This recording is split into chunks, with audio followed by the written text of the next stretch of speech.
It looks like you're having a good day. I'm having the best day.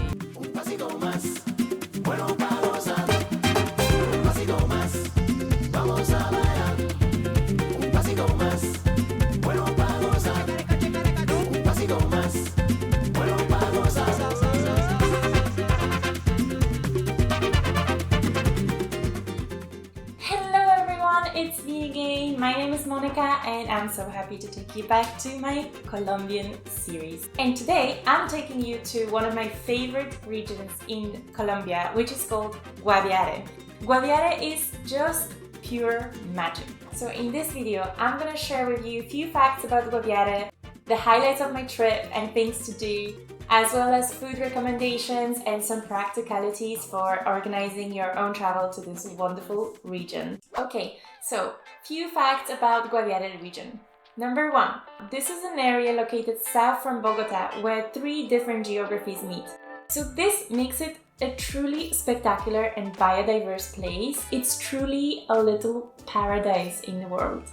Number 2, it's really important to also understand the political situation of this region because until about a decade ago, this area was completely off limits for the tourists because of the internal conflict that was happening and affecting this region. However, this has changed completely from the Colombian peace agreement, and nowadays this area is opening to sustainable community-based tourism and has plenty of biodiversity and beautiful natural gems to offer.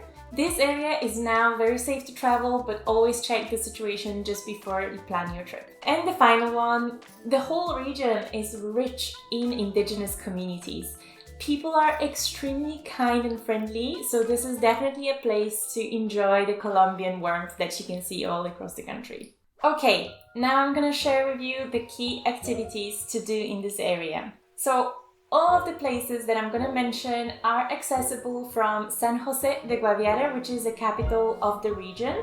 And it's a really lovely town that feels very relaxed, and you can base yourself there and then explore all those different activities in a nearby area. So, the first one is Cerro Azul. And Cerro Azul is a UNESCO heritage site that has some of the best preserved paintings on the rocks that are there for about 11,000 years old. And these paintings are located high on the Rocky Mountains, and they're usually called tepuy. The paintings were created using a red pigment, and they depict almost like encyclopedic level of human and fauna stories of everyday life.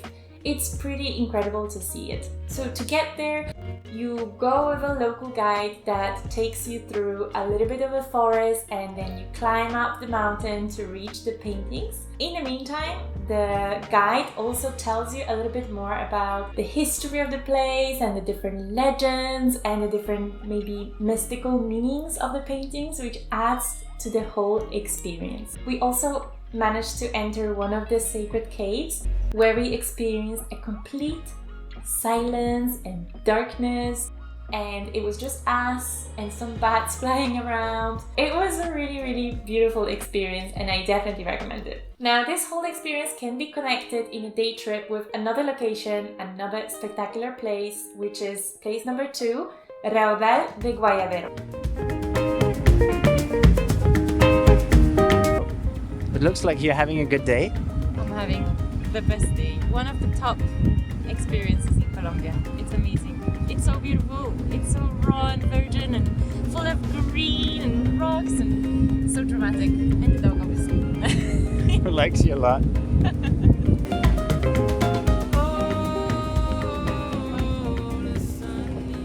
So before the river Guayabero connects with the river Ari, they shape a massive rocky canyon formation that you can take a boat tour and enjoy from the river point of view. There is plenty to do, but the highlight of this is going to see the dolphins, the pink dolphins in the river. Whilst we didn't get the chance to actually see them because it was a little bit late in the day, it was still a fantastic experience. Because we took much longer in Cerro Azul because we were organizing our lunch, we didn't have the time to do all of the half-day tour, but we opted for a canoe tour. And look at this canoe, it's just massive. And the cute thing was, it was the operator of the canoe with his dog that were swimming with us. And you also get to stop by a little waterfall by which you can just enjoy yourself and swim a little bit and refresh. How amazing is that? The next place I visited was called Ciudad de Piedra, the city of stones. Maribemba, chibaba, chibaba. Wenyamba, inyamba, wenyamba. Nice. And it's incredible how the scenery can change from thick jungle and the waterfalls to having almost like savanna-like space, open and dry and really hot. And this is also the place where I learned about the Guaviare flower. And Guaviare flower is one of the most unique and endangered species in this area, and it's very protected by the local communities. Now on the way back from City of Stones, the first turn to the right, you end up at a reserve called Túneles Naturales, and you cannot miss it. It was so incredible. To be honest, I didn't take many photos because I just left my things and I enjoyed myself, and it was just full paradise. And this is one of the very few places that you're allowed to explore on your own. So this is a proper adventure. You just follow the signs before seeing more of those funny rock formations that look like animals. And then you go into the natural tunnels. Maybe it's not the place for people who are scared of snakes. There might be snakes around, but why would you worry about this? And why would it stop you from experiencing one of the best things that I've seen in my life? So you follow through all those different tunnel formations and you arrive at this natural jacuzzi surrounded by the little river and the forest. It's just beautiful. And then we wandered down the little stream all the way to an open space which just had the most incredible view, and it was all for us because there was no one else there, and it's definitely something you can't miss. Another place you definitely should visit in the area, it's called Puerta de Orión, which is a massive rock formation that's one of the most sacred sites in the region. It's about 12 meters high. It's pretty incredible. The short hike to see the rock takes you again through like lush forests and jungle with the tree roots just climbing down the rocks all the way to the bottom. It's pretty incredible and wild and very raw experience of nature. I definitely felt like Indiana Jones exploring all these places. Okay, and the final place is Tranquilandia. Tranquilandia is one of the places where you can see one of the most spectacular rivers in the world. And this is because it has a unique red color given by the presence of special aquatic plant called Macarena. It only flowers for a season, but it's stunning to see. Normally, people visit Caños Cristales to see the River of Colors, but it's a very expensive trip and not everyone can afford it. There is a much cheaper alternative accessible by road, which is Tranquilandia in Guaviare region, and it has the same aquatic plant.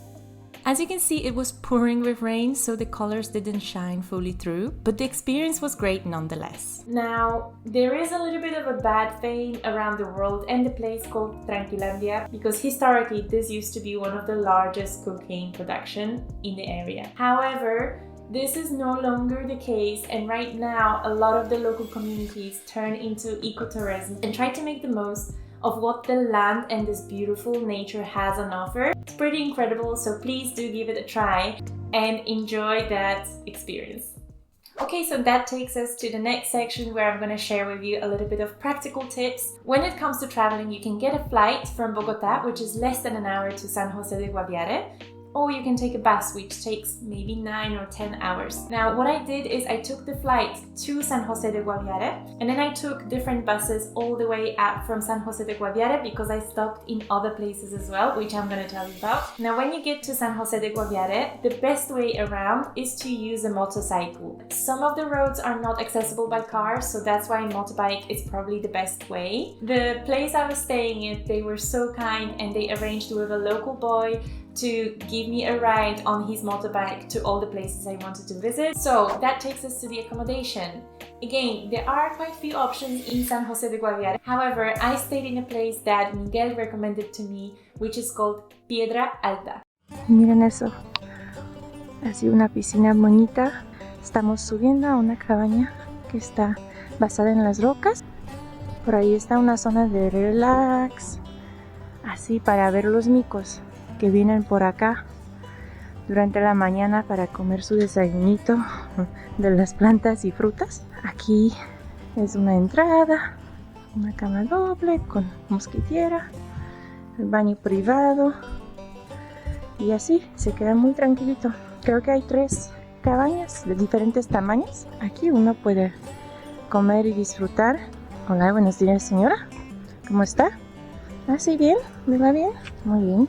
Now, you can't book it online. However, I will leave the mobile number down below in the comments. And it was so nice to hang out with the 2 parrots that were just watching me while I was doing my hand wash in the evening and checking if I was doing it correctly. In short, I really recommend this place. The couple that runs it are really lovely. They don't speak English, but with a translator, I'm sure you can make it work. Money and finances. There are many ATMs in San Jose de Guaviare, but there aren't many options in the nearby villages, so always make sure you have enough of cash with you to pay for local entries. Safety. It's really safe to move around, especially around those touristic areas. How long should you stay?